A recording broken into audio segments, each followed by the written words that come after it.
Thank you very much. My name is Emil Plisch, and I have been working as a performance auditor since 2007, mostly with audits within the fields of higher education, cultural policy, and integration and migration policy. Thank you very much for inviting us today to present this performance audit report about reception and introduction of asylum seekers. And the start of something new. That's the title. Preparatory Initiatives for the Establishment of Asylum Seekers. And this report was published by the Swedish National Audit Office in December last year. So it's a fresh new report. And the audit was carried out within one of our 10 audit strategies, establishment and integration. Together with my colleagues Johan Strömblad, who is here today, and Leif Svensson. And we have a team of 4 people from the Swedish National Audit Office, so please feel free to contact one of us afterwards if you have any questions or if you have comments and suggestions of what to audit, what more should be audited in this field. First of all, I would like to give you a short presentation about the Swedish National Audit Office to our international guests, and perhaps you don't know so much about how we are organized. So, a very short presentation about the Swedish National Audit Office.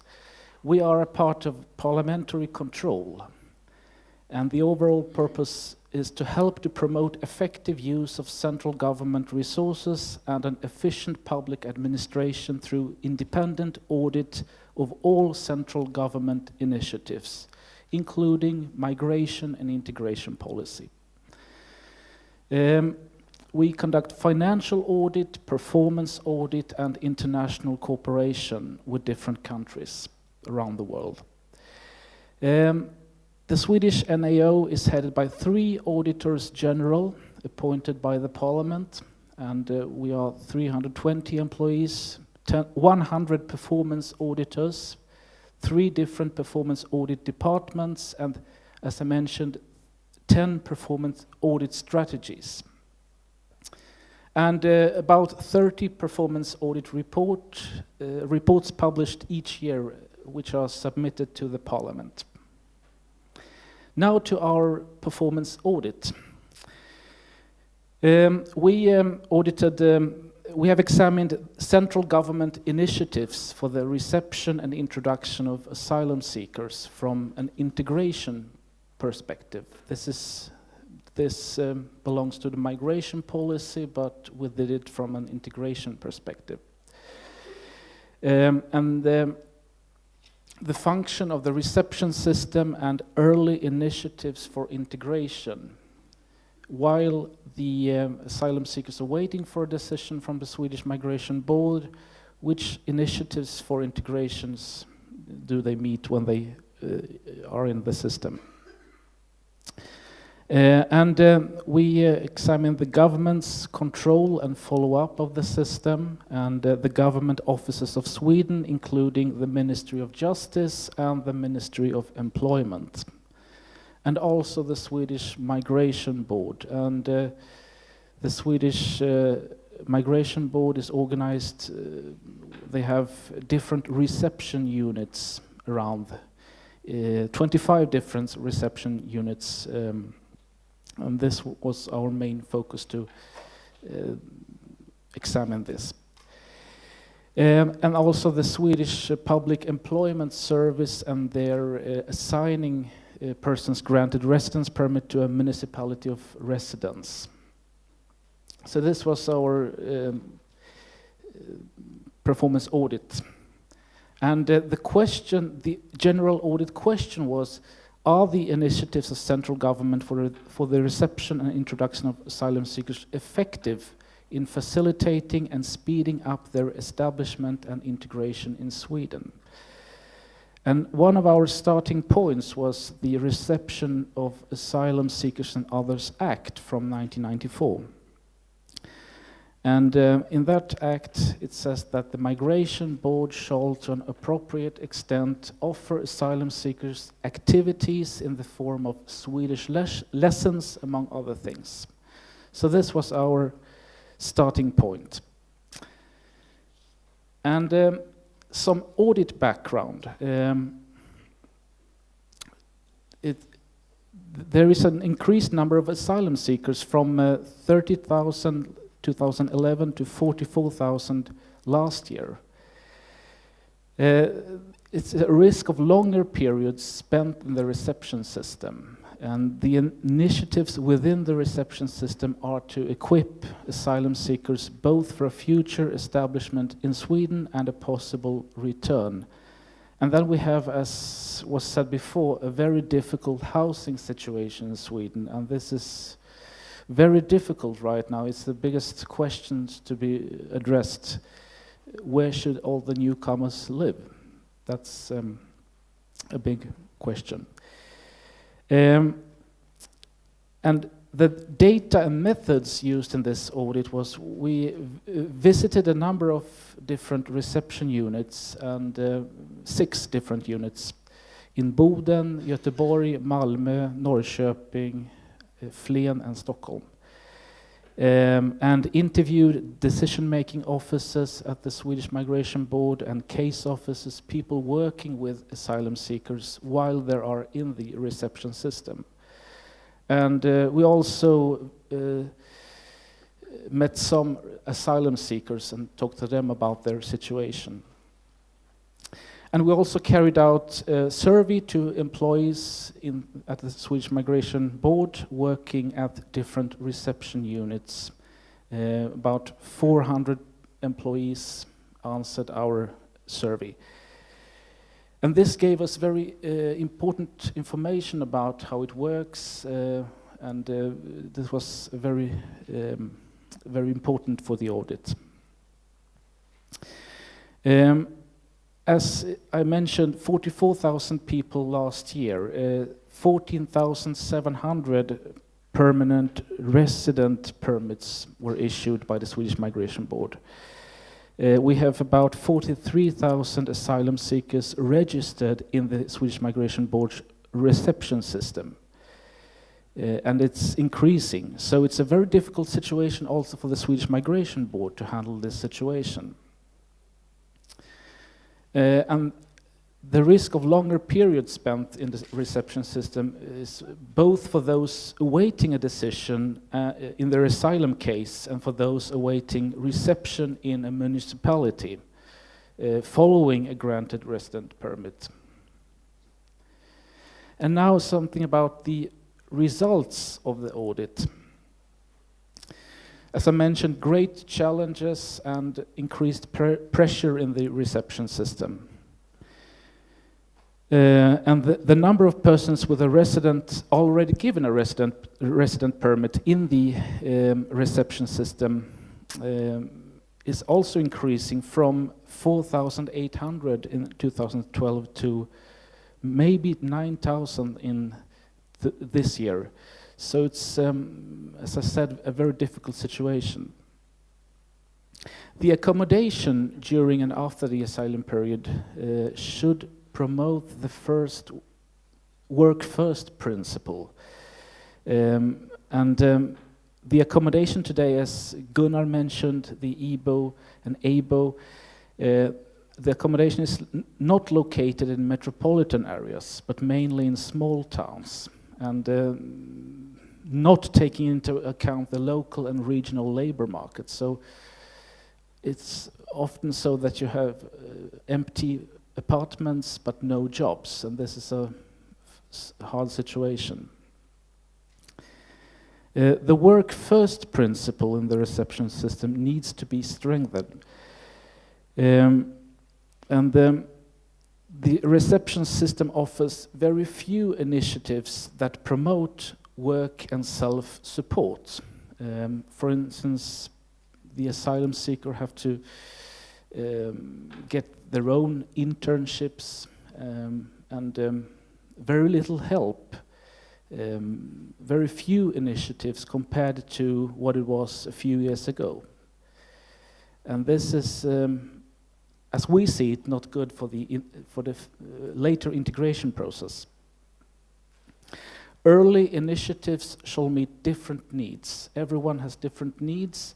Some need more language training or internships or help to get a work.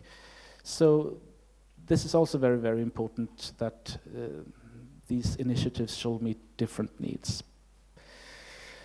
Introduction to the Swedish language is also very important, but since the 1st of January last year, the Migration Board no longer procures Swedish lessons for asylum seekers within the reception system.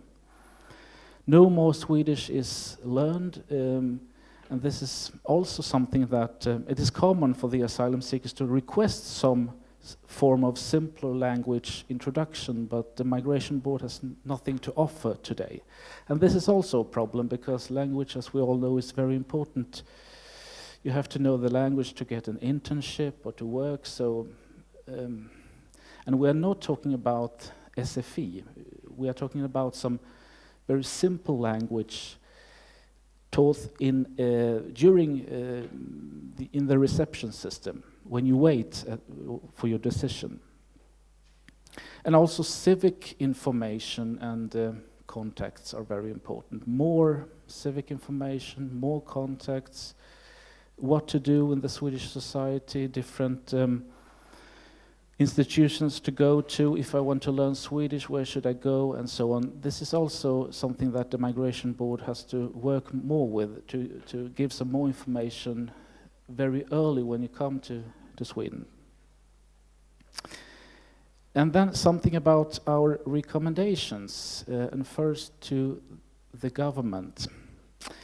They should follow up the division of responsibility and the transfer of information between the Swedish Migration Board and the Swedish Public Employment Service in order to facilitate and speed up the labor market establishment of those granted a residence permit.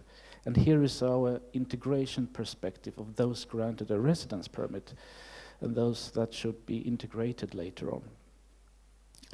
The government should also follow up that the asylum seekers have equivalent access to information and that asylum seekers who do not have employment or an internship are given the opportunity to establish contacts and in other ways be introduced to the society.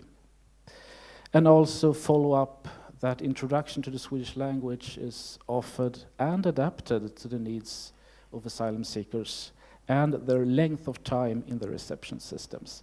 This is also very important to mention that for many people it's a short process. Sometimes within a month or two you have your residence permit and then you move on to the Swedish Public Employment Service and the legislation of establishment. That is new from 1st December 2010. But other people have to wait in the reception system sometimes for years, and it's sometimes a very difficult social situation because you have nothing to do and very little help from both the municipality and from different institutions. So we have sometimes a very short process, but sometimes also a very long one. And then our recommendations to the Swedish Migration Board. They should, as I mentioned before, work to strengthen the work first principle. This is in Swedish arbetslinjen, work first principle, in the reception system by making it easier for asylum seekers to undertake an internship or to work during their time in the reception system. An asylum seeker can work if she or he can show a passport, for instance, or other identification. Then you can work during your time when you wait at your decision from the Swedish Migration Board. Or you can have an internship, but as I said before, when you have no Swedish language, then it's more difficult to find an internship and to find an employer who would give you this possibility. And also, the Migration Board should provide asylum seekers who do not have employment or an internship with language support and other initiatives based on the individual circumstances and the time in the reception system. And as you see, once again, language, work, and time in this system. And also follow up to a greater extent that the initiatives provided within the system are equivalent and accessible for all asylum seekers, regardless of language affiliation or place of residence or type of accommodation, ABO, EBO, or the reception unit at which they are registered. We visited 6 different reception units, and we could see that they work slightly differently. Often it's so that you have people, employees at the Migration Board that are very interested in these issues and do what they can to give good service. We have many people, we have met many people who are trying to do their best, but with very few resources and difficulties, then it's we see some differences between different reception units. And also, if you live in the north of Sweden, for instance, or in metropolitan areas, we can also see some differences. And also, regarding their home language, some of the smaller language groups have no introduction system today because there are difficulties finding someone who can translate. So if you belong to such a group, then you don't get any information at all about how the Swedish society works. And this is also a problem. And this is a responsibility for the Swedish Migration Board to try to do their best. And we understand that it's very difficult sometimes at smaller units or in smaller towns, but this is something they have to follow. I mentioned the Act before from '94, and it says that you have to give some initiatives, for instance, language courses. And also strengthen the social aspect of reception by working for the creation of more meeting places, local meeting places between asylum seekers and local people and the local society. In smaller cities, towns like, for instance, Flen and other cities, we also see that often the civic society contributes to the integration process, and this is very, very good. But we also see that in some places there are no civic organizations like the Red Cross or other organizations. So once again, it's very important to work with the social aspects of reception, so it is clear for everyone what you can do in Sweden, where you can go if you need some help, and to work more with these issues. Do you have any questions? Because I'm not in the panel, so I can answer if you have any questions now. Otherwise, thank you very much.